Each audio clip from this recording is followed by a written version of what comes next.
Welcome to Lawn Tips with Lou.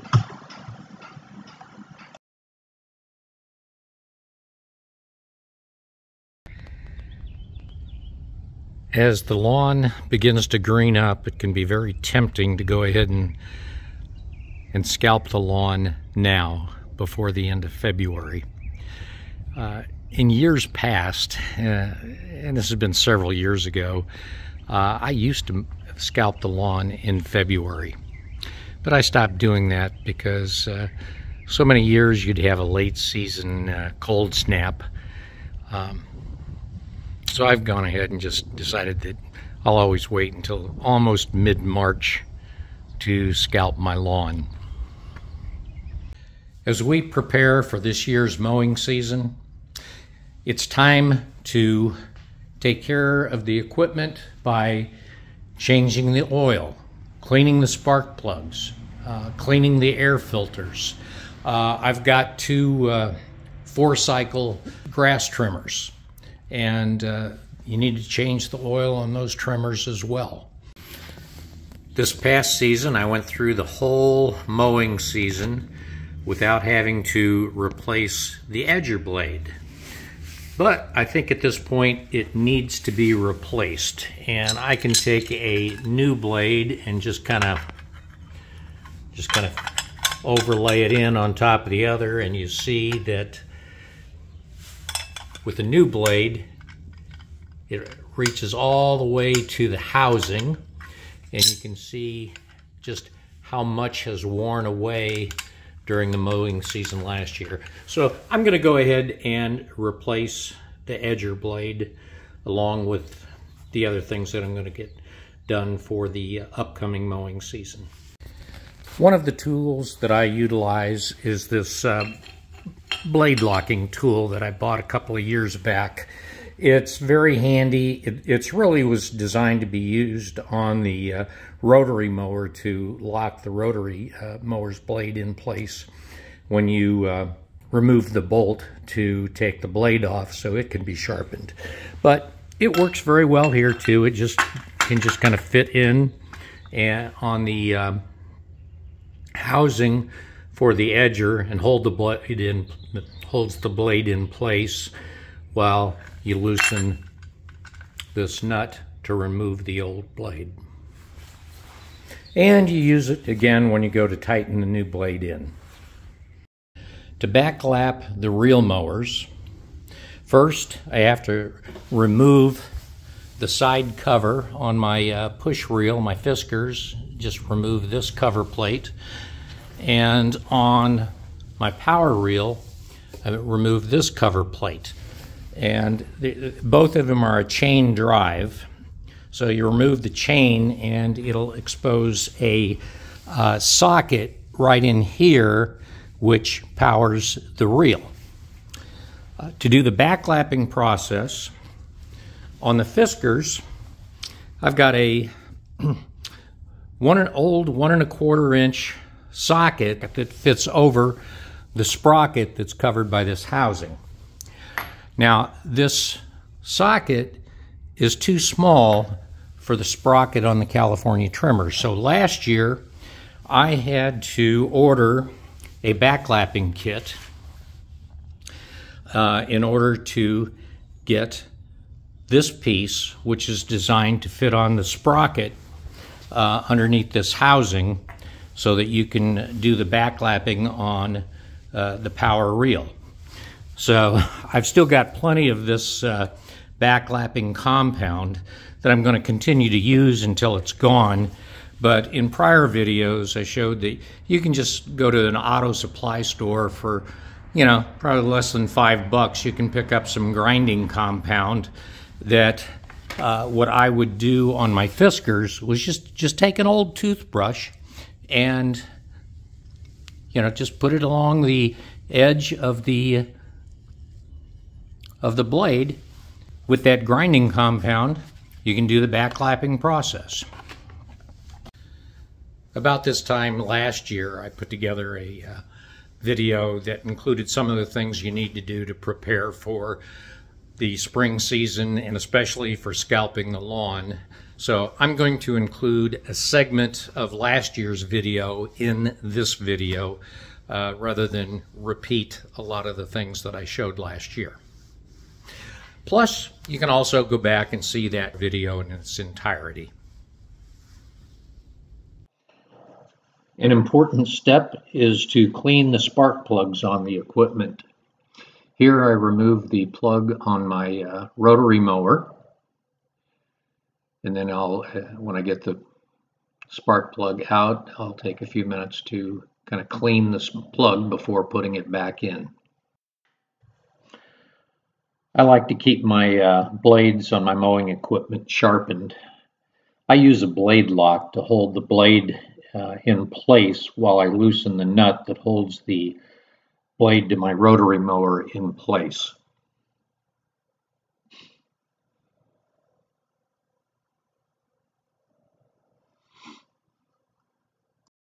There are several ways to sharpen the mower blades. One way is simply with a hand file, or you can use an angle grinder, or as I prefer, using a table grinder. I find the table grinder gives a good edge to the blade.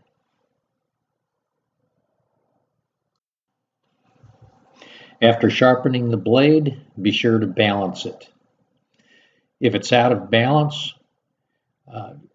grind a little bit more off of the heavier side until it's more balanced.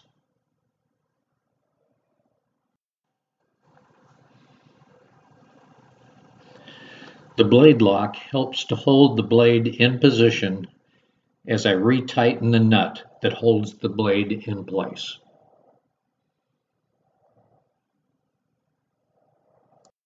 Make sure that the air filters are clean. The reel mower does not create the level of dust while mowing that the rotary mower does, but after a season of mowing, it still had plenty of dust buildup that I needed to vacuum from the filter.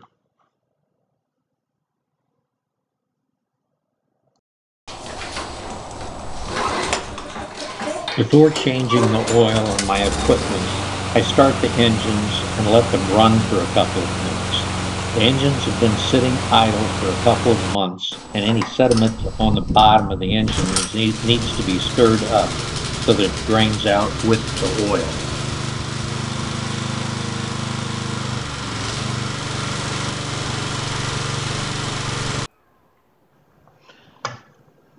With the oil warmed up, I use a vacuum pump to drain the oil. As I start pumping, you'll see that the oil did not appear too dirty in either mower. I didn't use the rotary mower very much last year because I bought the power reel mower and used that for most of the season. And I also did a mid-season oil change on the reel mower, which helped to keep the oil fairly clean.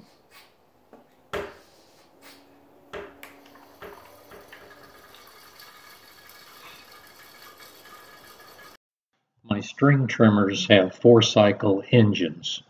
The 4-cycle engines on the trimmers require oil changes as well. Draining the oil from the trimmers is simply a matter of tilting the motor over the containment can while the oil drains out.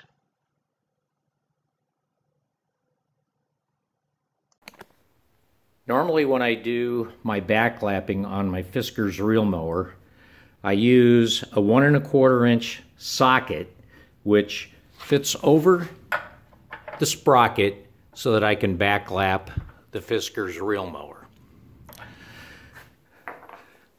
Since I have the California Trimmer power reel mower now, that socket is not big enough to fit on the sprocket, so I had to order a backlapping kit which has this part which this fits over the sprocket in order to do the backlapping. And the backlapping kit included the backlapping compound. So what I'm going to do this year, instead of using the valve grinding compound that I use on my Fiskars in the past. I'm just going to use the backlapping compound that came with this tool that they use to fit on the sprocket to backlap the California trimmer.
Is a dethatching blade for the rotary mower.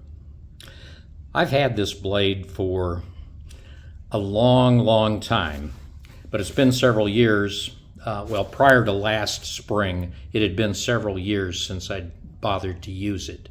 The tines, these spring tines on the dethatching blade cut through the old dormant grass and bring it to the surface.